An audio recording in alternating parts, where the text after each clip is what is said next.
Fala galera, como é que vocês estão? Já tava com saudade, uma semana inteira sem se ver. Bom, gente, hoje a gente vai ver outra aulinha, outra revisão Enem e vamos falar um pouquinho de acidez, tá? Acidez, basicidade e vamos falar um pouquinho de fenolftaleína, que é um dos indicadores de pH. Então, vamos começar.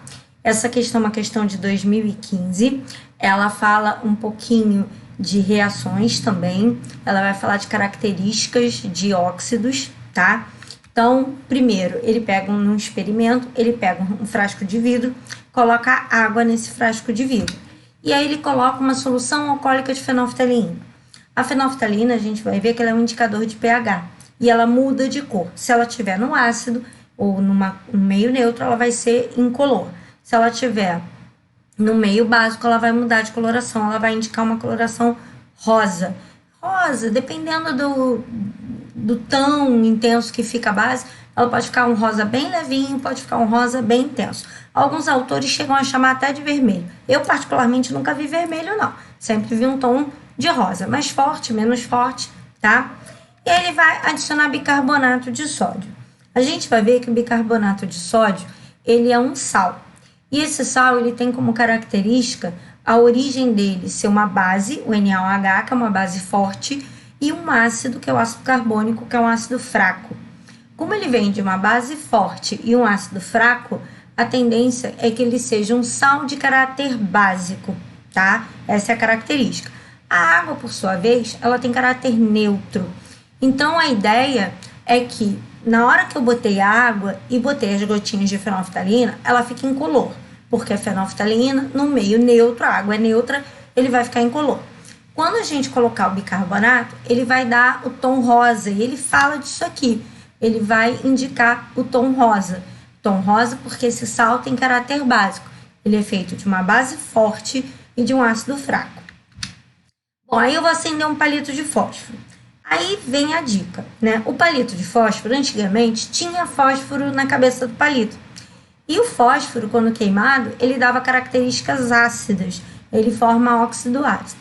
O problema é que os fósforos de hoje, por uma questão de segurança, não tem mais fósforo na cabeça do palito.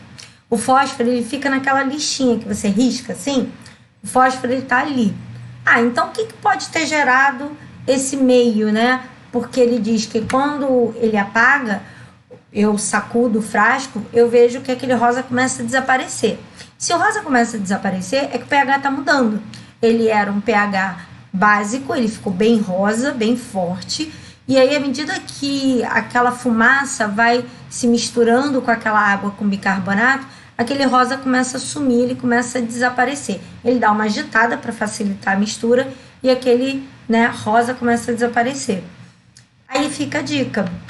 Quando essa cor rosa desaparece, significa que o pH está mudando, né?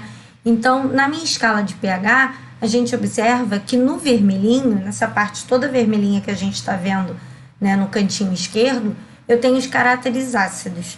E no cantinho da direita, eu tenho os caráteres básicos, e ali na altura do verdinho, azulzinho claro, eu tenho aproximadamente um meio neutro, né? Porque neutro mesmo é só 7. O pH ele varia de 0 a 14, 0 sendo muito ácido, o 14 sendo muito básico, e lá no 7 a gente tem uma neutralidade. Mas aí a gente pode dizer que ele é próximo do 7 ali, 6 e pouquinho, até quase 8, que ele está próximo da neutralidade, beleza? É legal vocês darem uma olhadinha, porque o Enem costuma cobrar de vocês que tenham conhecimento aqui, ó, fluido de bateria, limão, tomate, leite, tem muita gente que não sabe, o leite tem caráter ácido, vinagre, café, tem muita gente que tem problema de estômago, e aí na hora de tomar café, né, a gente fala que tem problema de estômago, tem que evitar café, Coca-Cola, essas coisas assim, porque tem caráter ácido. O sangue, na verdade, ele tá aqui como 8, mas o valor dele mesmo é 7,4. Né, o valor mais adequado do pH do sangue. A água, como eu falei, está aqui no meio da neutralidade. Olha o bicarbonato de sódio aqui, tá vendo? Bicarbonato está em torno de pH 9, então ele já tem uma basicidade razoável. Né? Antiácido, quando você está com azia, você toma aqueles efervescentezinhos. Solução de amônia, o NH4OH, também tem uma característica básica. É importante saber, sabão, toda essa área de sabão, detergente, a tendência deles, né, sabão em pó, é que caiam no caráter básico e alguns até bem básicos, tá? Alvejante, leia-se no Rio de Janeiro, água sanitária. Se tiver em São Paulo, às vezes o pessoal chama de cândida. Então, é o hipoclorito de sódio, né? Uma solução aquosa de hipoclorito de sódio. Ele tem um caráter bem alcalino.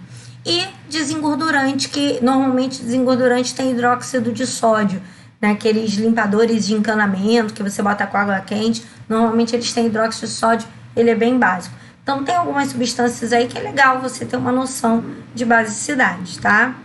E aí quando a gente vai testar, se vocês quiserem fazer, vou ensinar para vocês um indicador de pH que dá para fazer super legal e dá para brincar com várias coisas em casa, que é o suco de repolho roxo.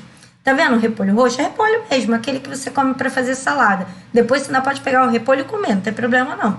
Você pode pegar o repolho, corta do jeito que você gostar de fazer salada, bota ele numa água quente, só o suficiente para extrair aquela tintinha colorida. Você vai ver que vai sair um líquido meio arroxeado, mais ou menos dessa corzinha aqui, tá vendo? Ele vai dar mais ou menos essa cor aqui.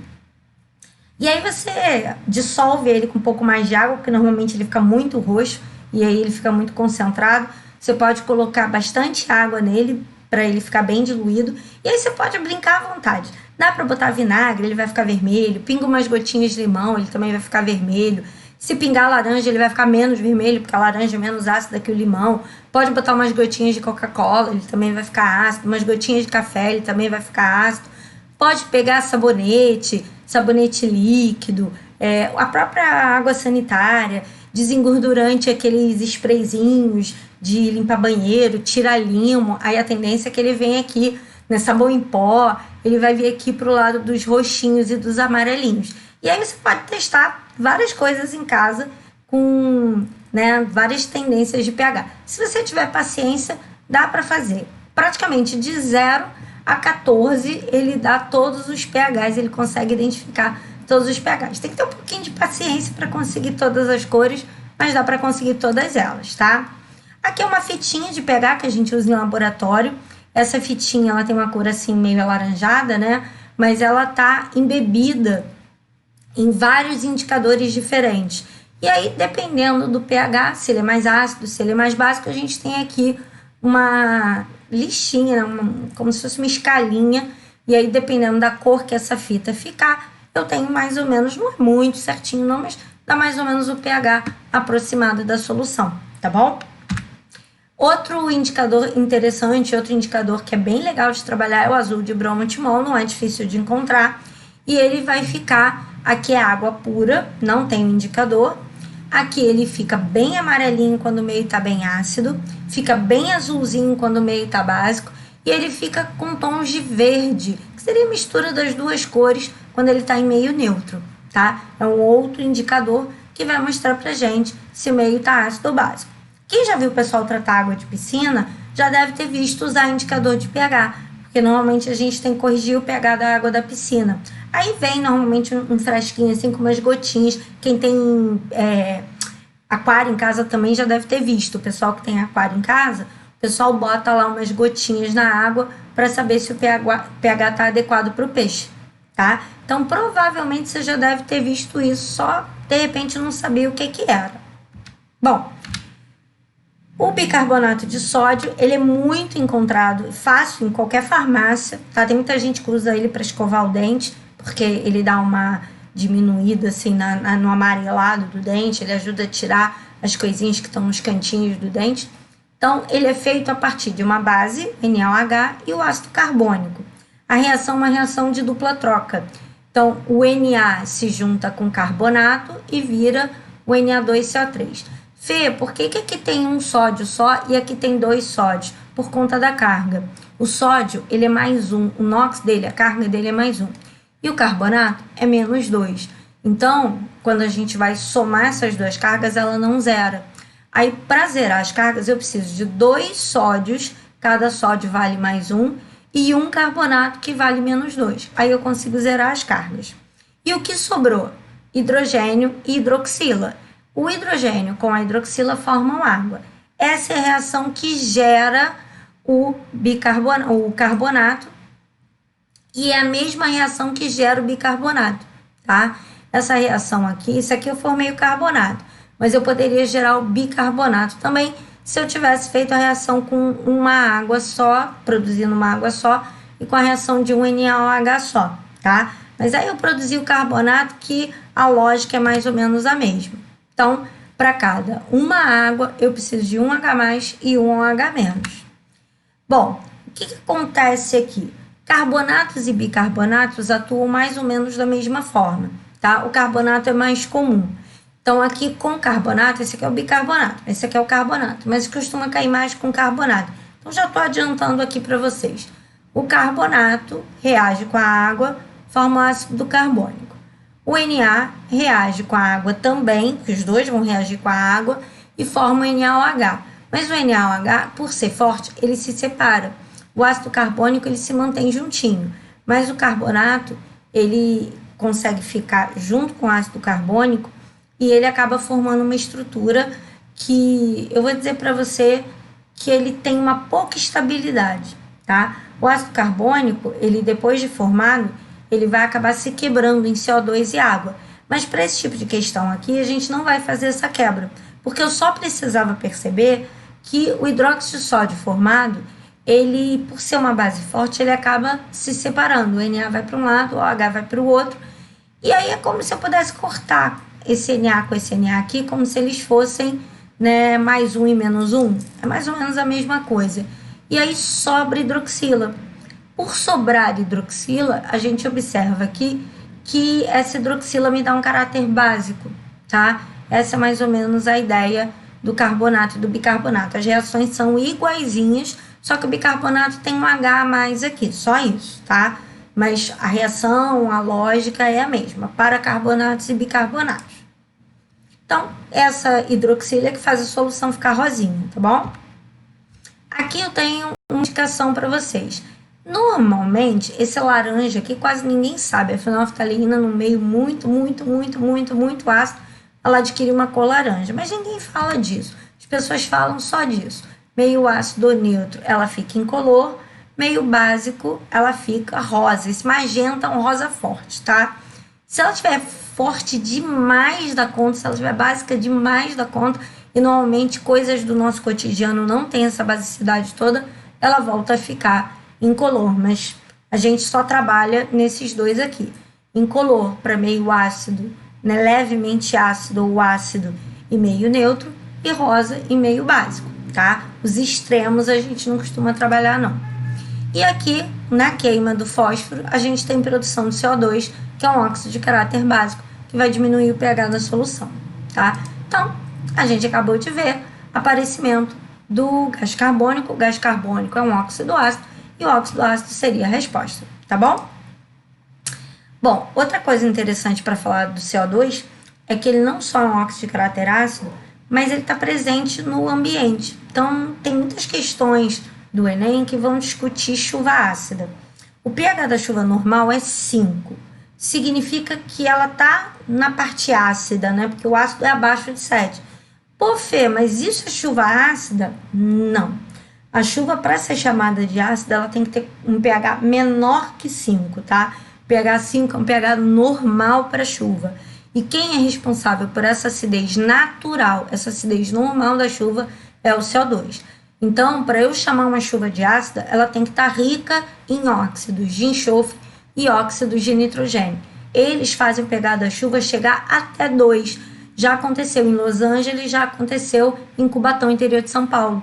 O pH da chuva chegar a 2, de tão ácida que ela ficou. Cada ponto de pH que eu desço, de 7 para 6, de 6 para 5, eu vou ficar 10 vezes mais ácido ou 10 vezes mais básico se eu for para cima. De 7 para 8, de 8 para 9, cada ponto de pH significa aumento ou diminuição da acidez em 10 vezes.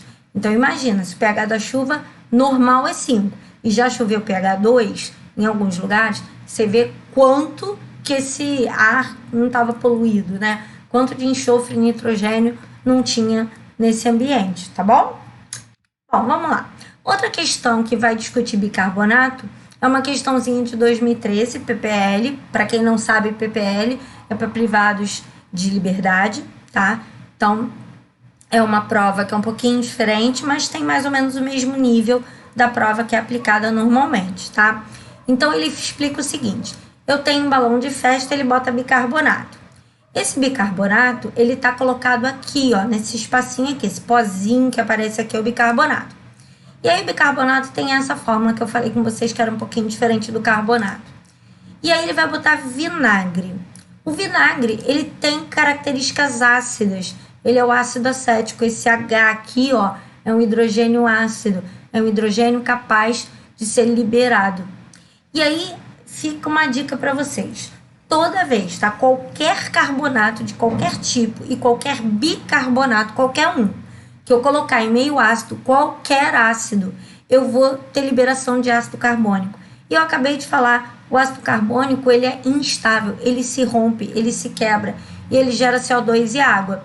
Então, eu vou ver que com o tempo, esse balão vai inflar, ele vai encher de ar. Poxa, mas o que vai inflar esse balão? O que vai encher esse balão? Por que ele vai ficar dessa forma, cheio de gás? Ele vai ficar porque eu acabei de dar a dica. Olha só, essa questão ela é super fácil. Ela é daquelas que eu tenho explicado que o TRI, eu preciso fazer as questões fáceis. Essa é muito fácil. Que qualquer carbonato e qualquer bicarbonato em meio ácido tem que liberar CO2. E aí, a única possibilidade que eu tenho para ácido está aqui. Fê, eu precisava saber qual era a fórmula do ácido? Não, ele dá todos os ácidos iguais. Ele não muda a característica do ácido. E o bicarbonato, eu precisava saber a fórmula? Também não. Ele bota todas as fórmulas do bicarbonato iguaizinhas. O que eu precisava saber? Que eu ia ter a quebra do carbonato em meio ácido, liberando gás carbônico. Era só o que você precisava saber. Que todo carbonato ou qualquer bicarbonato em meio ácido vira ácido carbônico e que esse ácido carbônico quebra em água e CO2. É a única opção que tem CO2. Então, essa questão era bem fácil. Questão que joga o TRI lá para cima, joga a tua nota lá em cima. Presta atenção. Beleza? Então, respostinha letra A. Aqui a gente mostra a reação, ó. Um bicarbonato no meio ácido forma um ácido carbônico que se quebra em CO2 e água. E o carbonato em meio ácido, só que o carbonato vai precisar de 2H+, mesma coisa, formando H2CO3, liberando CO2 e água. Você vê que a reação é muito parecida. Só que no caso do bicarbonato eu preciso de um hidrogênio só, no caso dos carbonatos eu preciso de 2, beleza? Como o nosso ambiente estava fechado, o CO2 ficou retido dentro da bola. Se o meu recipiente estivesse aberto, esse CO2 iria embora e a reação não seria reversível. Então, eu não botei aqui a setinha de reversibilidade, porque o nosso ambiente, ele, entre aspas, está aberto, porque ele vai para a bolinha e ele não volta para o recipiente, tá bom? E a nossa última questão de hoje, caracterização de um composto, a gente vai também falar sobre um componente que é o sal de cozinha. Esse sal de cozinha, ele fala que é o cloreto de sódio e ele tá com uma mistura de alumínio silicato de sódio. Fê, eu preciso saber quem é o alumínio silicato de sódio? Não, não precisa. Não precisa saber, até porque essa fórmula não é uma fórmula muito simples, tá? Mas ele vai dar algumas dicas aqui na questão, que ele vai falar que ele está em pequenas concentrações. Ou seja, ele é quase um componente que, entre aspas, suja, que contamina o nosso sal de cozinha. Ele é perigoso para a saúde? Não, não chega a ser perigoso para a saúde, não. Mas ele também está em pequenas concentrações. O que interessa saber dele? O que está no texto? Ele diz que esse composto é insolúvel em água, que ele não consegue se solubilizar em água. Então, ele vai agir como antiumectante. O que é um antiumectante? Eu falei numa aula anterior, quem não assistiu as outras 5 aulas, é bom assistir, tá? Eu falei numa aula anterior que os sais, que os compostos iônicos, eles são higroscópicos. E uma substância higroscópica, ela absorve água. Qualquer composto iônico é higroscópico. Qualquer composto iônico absorve água, beleza? Então, ele vai absorver a água, ele vai ficar úmido e ele vai ficar empedrado. Então, tem muita empresa que bota o aluminosilicato de sódio, que ele é um antiumectante, para evitar que ele fique empedrado, para evitar que ele fique úmido, tá? Então, absorve, aí você vai ver o seguinte, como ele não vai absorver água, ele fica sequinho.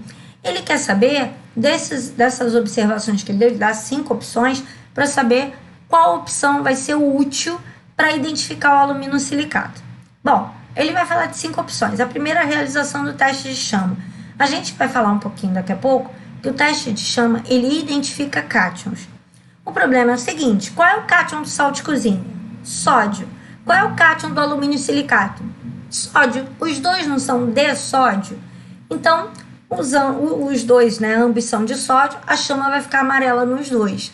Não vai ajudar muito. Se um fosse de sódio, o outro fosse de potássio, a cor da chama mudaria. Mas a chama vai ficar amarela nos dois. Não vai me ajudar, tá? Precisava saber, Fê, que a chama ia ficar amarela? Não. Você precisava perceber que o teste de chama ele foi feito para indicar cátions. E que os cátions aí eram iguais. Como os cátions são iguais, eu não consigo identificá-los pela chama. Medida do pH. Medir pH é totalmente inespecífico. Qualquer substância, ela pode ter um pH mais ácido, menos ácido, até se eu diluir. Então, por exemplo, uma substância que é básica, se eu diluir, ela muda o pH. Uma substância que é ácida, se eu botar água, se eu diluir, muda o pH. Então, pH totalmente inespecífico. Bom, vamos ver a outra, porque medida de turbidez é interessante. Então, vamos analisar o ensaio de presença de substâncias orgânicas. Sal de cozinha é inorgânico. Aluminosilicato de sódio não é orgânico também. Então, não adianta. Presença de substância orgânica, não tem ninguém orgânico que o texto esteja me dizendo, então não vai adiantar. Verificação de cátion monovalente. Os dois são sódio mais. O cátion dos dois, como eu falei, eu mesmo, é sódio mais, então não vai ajudar. Então, realmente, a presença de turbidez. Mas vamos ver o que é turbidez? O nome já ajuda.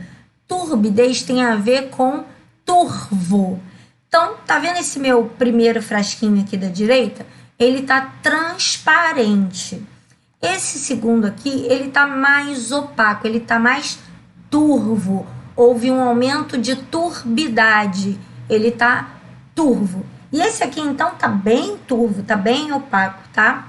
Então, esse aqui tem uma maior turbidez, esse tem uma menor turbidez. Como aluminosilicato é uma substância insolúvel, ele deve ficar com um aspecto mais ou menos igual a esse aqui do meio, já que ele é um sal de caráter, né, insolúvel e ele é branquinho. A cor do aluminosilicato ele é branquinho, ele deve ficar mais ou menos com um aspecto semelhante a esse aqui do meio, tá bom?